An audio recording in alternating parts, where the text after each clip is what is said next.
मैं डॉक्टर अमित भटनागर पंतनगर कृषि विश्वविद्यालय में सस्य विज्ञान विभाग में प्राध्यापक के पद पर कार्यरत हूँ। इस चैनल के माध्यम से मेरा प्रयास है किसानों तक सही जानकारी पहुंचे ताकि उसका लाभ वो खेती में ले सकें और जो नए रिसर्च हो रही है, जो रिसर्च फाइंडिंग्स हैं, वो किसानों तक पहुंचनी चाहिए ताकि अनुसंधान कार्यों को लाभ उन तक पहुंचे। आज जो मैं बात करना चाहता हूँ यह है कि धान में जो बालियां भी निकलने वाली हैं और कुछ क्षेत्रों में बालियां निकल गई हैं, कुछ में निकल रही हैं। तो ये स्थिति बड़ी क्रिटिकल है, बड़ी इंपॉर्टेंट स्टेज है क्योंकि ये रिप्रोडक्टिव स्टेज शुरू हो गई है और वेजिटेटिव स्टेज रुक गई है, खत्म हो गई है। अब जो वेजिटेटिव स्टेज के बाद जो रिप्रोडक्टिव स्टेज है वो बहुत अच्छी होनी चाहिए। तो इस पर मैं पहले भी वीडियो बना चुका हूं कि नमी कैसी होनी चाहिए, कौन सा पोषक तत्व होना चाहिए। लेकिन आज मैं बात करना चाहता हूं एक ऐसे पोषक तत्व की जहां अब अधिकांश क्षेत्रों में इसकी कमी देखी जा रही है, वो है बोरोन। हम एनपीके देते हैं, जिंक देते हैं, दूसरे न्यूट्रेंट भी देते हैं, लेकिन बोरोन पे हमारा बहुत कम ध्यान है। और बोरोन ना तो हम उसका छिड़काव कर रहे हैं, ना हम बुआई के समय दे रहे हैं। तो बोरोन आवश्यक पोषक तत्व है और देखिए ये इसके दो बहुत महत्वपूर्ण काम है। एक तो जो इसमें फर्टिलाइजेशन होता है, जो बीज बनता है, जो बीज बनने की प्रोसेस होती है, जैसे कि ये देखें, जैसे भी इसमें बालियां निकलेंगी, निकल लेंगे, इसमें जो बीज बनेगा, फर्टिलाइजेशन होगा, उस फर्टिलाइजेशन को एक करता है, मतलब सीड सेटिंग में इसका बहुत बड़ा काम है। पॉलन ट्यूब ग्रोथ जो होती है उसमें बोरोन का बहुत काम होता है। अगर बोरोन की कमी होती है तो फर्टिलाइजेशन सही से नहीं होता है, पॉलन ट्यूब की ग्रोथ नहीं होती, मतलब सीड सही से सेट नहीं हो पाएगा।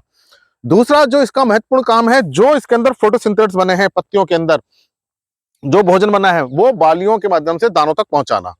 तो एक तो सीड सेट करना, दूसरा जो पत्तियों के अंदर भोजन बन चुका है उसको दाने तक पहुंचाना ताकि दाना मोटा हो। तो देखिए इसके बड़े दो इंपॉर्टेंट काम हो गए। एक तो दाना बनाना जिसे हम सीड सेटिंग कह रहे हैं, दूसरा दाना भरना, जो भोजन पत्तियों में बन चुका है वो बाली तक पहुंचाना। जैसे कि इसमें हम जैसे देख सकते हैं कि इसमें जो पत्तियों बना है वो यहां ऊपर तक लाना, उसको इसको लाने का काम भी बोरोन करता है। तो अगर हमारे खेत में बोरोन की कमी है तो फसल पे इसका असर आता है, दोनों ही काम रुक जाते हैं। दाना भी छोटा बनेगा, दाना पूरी तरह से भरेगा नहीं। तो ऐसी स्थिति में हमको बुआई के समय से ही सारे पोषक तत्व देने चाहिए। बोरोन का हमें मिट्टी में देना चाहिए, लेकिन अधिकांश किसान भाइयों को इस बारे में जानकारी नहीं होती है। अब धीरे धीरे बोरोन की कमी बहुत क्षेत्रों में देखी जा रही है। तो ऐसी स्थिति अगर ऐसी हो कि आपके खेत में बोरोन की कमी हो या कई सालों से आपने बोरोन नहीं डाला है या बोरोन के बारे में आप जानते ही नहीं है, तो ऐसी स्थिति में हमको बोरोन का छिड़काव करना चाहिए। तो ये स्थिति जो है बोरोन में आप डालें। वैसे तो बूटिंग स्टेज जब इसका निकलने वाला हो तब हमें डालना चाहिए, लेकिन जिनकी बालियां निकल रही हैं, अभी ऐसी स्थिति है क्रॉप की कि अभी बालियां नहीं आई हैं या बालियां निकल चुकी हैं, अभी उसमें फर्टिलाइजेशन हो रहा है, तो उसमें आप बोरोन का छिड़काव कर दें। तो ये बोरोन इसमें हेल्प करेगा, सीड सेट करने में हेल्प करेगा और सीड को मोटाई बढ़ाने में, उसको भरने में सहायता करेगा। अब करना कितना है आपको ये स्प्रे, देखिए बोरोन सूक्ष्म पोषक तत्व है और जरा सी थोड़ी सी मात्रा ज्यादा होगी तो पत्ती जला सकता है, बाली जला सकता है, इसलिए बहुत क्रिटिकल होना है, बहुत सोच समझ के इसका स्प्रे करना है। तो ये जो है 1 लीटर पानी में 1 ग्राम पर्याप्त है। तो 1 लीटर पानी में आप इसको 1 ग्राम की दर से घोलें, या इसको हम थोड़ा कम भी कर सकते हैं। तो जो हमें 15 लीटर की जो हमारी पानी की टंकी होती है उसमें 15 ग्राम आपको घोलना है, तो 10 से 15 ग्राम इतना कर सकते हैं क्योंकि इसकी कम आवश्यकता है। तो सामान्यतः ये मान के चलते हैं हम कि 1 लीटर पानी में 1 ग्राम, तो 100 लीटर पानी में 100 ग्राम, और हमारा 1 एकड़ खेत है तो उसमें 200 ग्राम। इससे ज्यादा हमको स्प्रे नहीं करना, इससे थोड़ा कम कर लेंगे वो सेफ है, लेकिन इससे ज्यादा बिल्कुल नहीं करना है।